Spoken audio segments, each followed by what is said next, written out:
में बाढ़ आया था। बाढ़ आने पर किसानों का फसल नष्ट हो गया।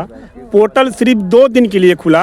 किसी किसान को मालूम, किसी किसान को नहीं मालूम, और पोर्टल बंद हो गया। कोई ऑनलाइन किया, कोई नहीं किया। और 7,000 रुपये आपदा के तौर जो मिलता है, जिसमें बहुत सारे जनून लोग हैं। जिनको 17 में मिला, 19 में कट गया। कुछ को मिला, कुछ को नहीं मिला। अभी क्या जो जनून है एक घर में, उनको नहीं मिला। ऐसे बहुत सैकड़ों लोग हैं जिनको नहीं मिला, इंतज़ार कर रहे हैं कि आखिर हमारे साथ सौतेला व्यवहार क्यों। विभाग के जो लोग हैं, सीओ साहब जो हैं, आखिर ऐसा क्यों किए हैं। उन लोगों को पैसा मिलेगा या नहीं मिलेगा, क्या प्रयास रहेगा उन लोगों को दिलाने का। आपने एक साथ 2 प्रश्न किए जी एक आपने किया है कि 2 दिन में पोर्टल बंद हो गया। जी तो मैं पहले इस पर बता दूं, आज भी मैंने जिला कृषि पदाधिकारी से बात किया है और सभी किसान जो उसके योग्य हैं अपनी तैयारी रखें। आज कल में फिर से नए सिरे से ओपन होगा और जिनका दावा क्षतिपूर्ति के लिए नहीं अपलोड हुआ है वो अपलोड कर पाएंगे और वो प्रचारित करके किसानों को, आम लोगों को जानकारी दी जाएगी। मैं लोगों के से चुनाव में मिले प्यार, समर्थन, विश्वास के लिए अभी मिल रहा हूं, उनका आभार व्यक्त कर रहा हूं। उन्होंने मोदी जी, नीतीश जी, चिराग जी, जीतन मांझी, उपेंद्र कुशवाहा के गठबंधन पर विश्वास किया और एक कार्यकर्ता के नाते एनडीए ने मुझे कमल देकर भेजा था और उस पर लोगों ने भरोसा किया और इतनी अप्रत्याशित जीत हुई। मैं पूरे रीगा विधानसभा क्षेत्र के लोगों को, बरगिनिया में पिपराही के लोगों को और सबको धन्यवाद दे रहा हूँ, आभार व्यक्त कर रहा हूँ, प्रणाम कर रहा हूँ, नमस्कार कर रहा हूँ। मैं आभार व्यक्त करने निकला हूँ।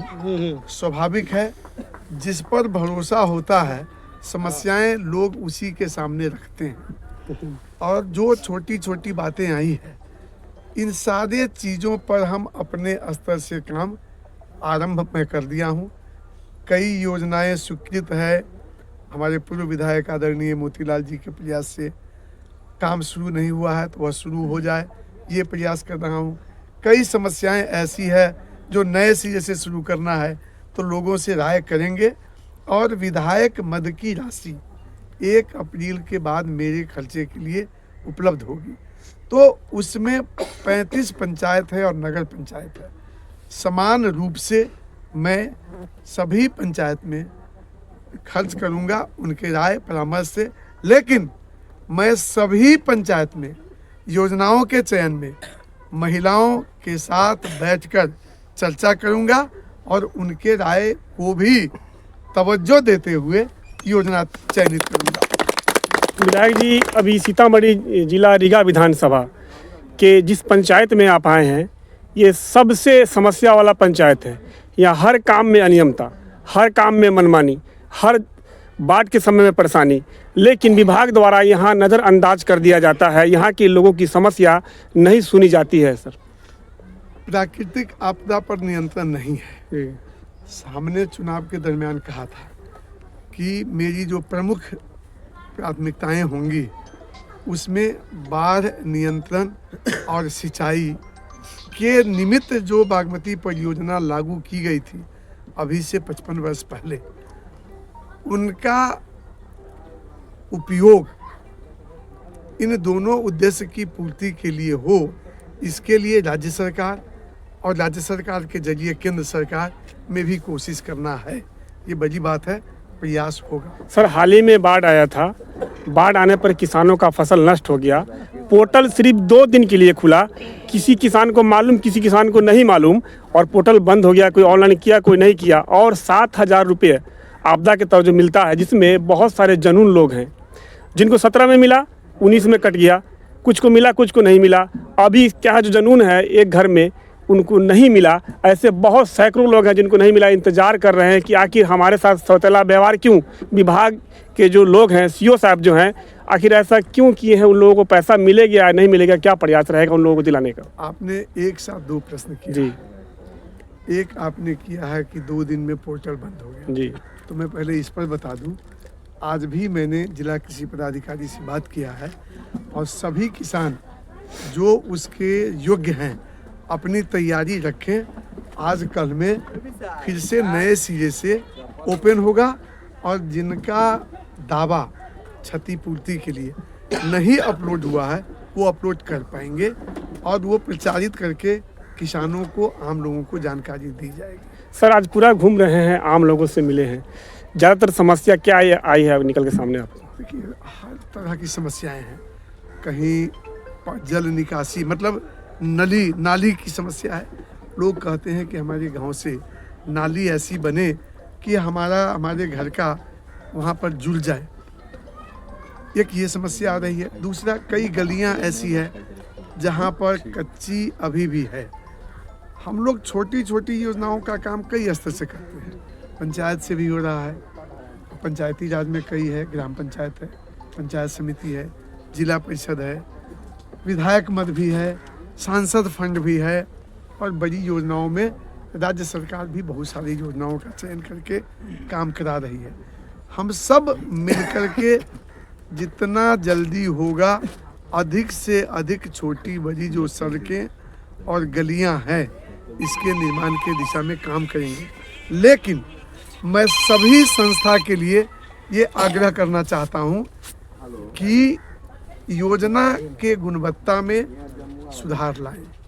मैं विभाग के अधिकारियों को भी कहा हूँ कि मेरे विधायक रहते हुए जो गुणवत्ता अभी तक रही है अगर उसमें सुधार की आवश्यकता है तो आप करें, वरना मेरी नज़र सभी पर रहेगी। इसलिए गुणवत्तापूर्ण काम हो। पंचायत में भी मैं सभी अपने प्रतिनिधियों से विनम्रता पूर्वक आग्रह करता हूं कि वर्क कल्चर को थोड़ा बदले। मैं 100% आप कर पाते हैं कि नहीं कर पाते हैं, लेकिन 80% तक गुणवत्तापूर्ण काम हो, ये मैं आपके चैनल से भी बोलता हूँ, मैं उम्मीद भी करता हूँ।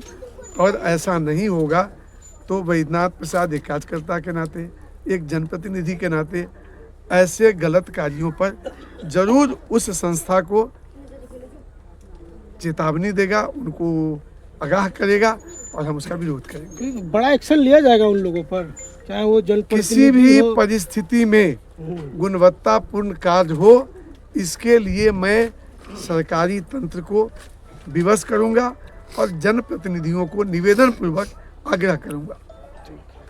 ये हम बरगनिया प्रखंड सहित रीगा विधानसभा वासियों के बहुत हृदय से धन्यवाद देते हैं। और हम आपको पहले भी बोले थे कि भारतीय जनता पार्टी का वोट जो है वो हर घर में है। रोड पे हल्ला करने से कुछ होने जाने को नहीं था, दिख नहीं रहा था लेकिन अंदर था। पहले भी बोले थे कि हम लोग काफ़ी ज़्यादा अंतर से वोट चुनाव जीतने जा रहे हैं और पिछड़ा रिकॉर्ड तोड़ते हुए हम लोगों ने चुनाव जीता है।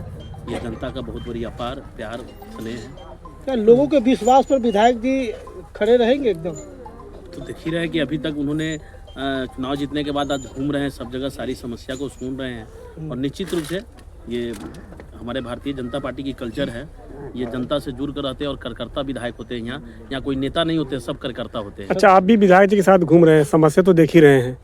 जहाँ आप खड़े हुए हैं, बाढ़ के समय में एक नाव तक नहीं दिया जाता और ये जो लोग हैं अपने घरों में घिर कर रह जाते हैं, कोई नहीं सुनता। बाढ़ के बाद सब आते हैं तो पहले इंतजाम नहीं होता। इसके लिए क्या इस बार विधायक जी का प्रयास रहेगा और आप क्या कहेंगे? नाव की आवश्यकता है बाढ़ के समय में। पिछले बार हमारे माननीय मंत्री जी नाव दिए थे, लेकिन नाव गुणवत्तापूर्ण न होने के कारण फिर से वापस किया गया। 9 नाव आई थी यहाँ पर, 9 गो नाव आई थी, लेकिन वो गुणवत्तापूर्ण नाव नहीं था, इसलिए उसको वापस यहाँ से किया गया।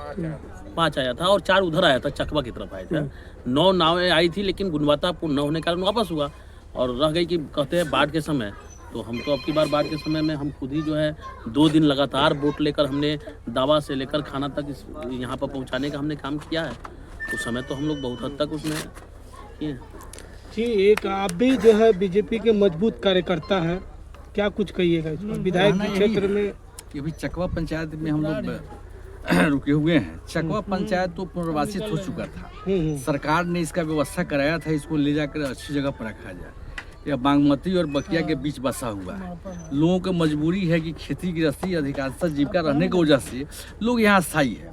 फिर भी सरकार ने जहाँ तक भी व्यवस्था सरकारी तंत्र का जो है सारा फोर्स यहाँ लगाया जा रहा है, लेकिन अस्थायी व्यवस्था तो इसका पुनर्वासित हो चुका था। फिर भी उसमें धीरे धीरे जो भी त्रुटियां हैं उसे सुधार के लिए विधायक जी हो या लोकसभा से MP का हो या मुखिया का फंड जितना भी इस पंचायत में ये खर्च किया जा रहा है। चकवा पंचायत का कुछ लोगों का पुनर्वास में बांध उस साइड में पुनर्वासित है, कुछ लोगों को नदी उस पार सिहोर पड़ता है वहाँ के लिए पुनर्वासित किया गया था। लेकिन यहाँ स्थानीय रूप से खेती गृहस्थी की वजह से यहाँ लोग पर रुके हुए हैं। जो भी समस्या है भारतीय जनता पार्टी के नरेंद्र मोदी के विश्वास के ऊपर यहाँ के लोगों का मत मिलता है और लोग इस पर सक्षम हैं और विकास के लिए हम लोग भी लगे हुए हैं। ठीक है।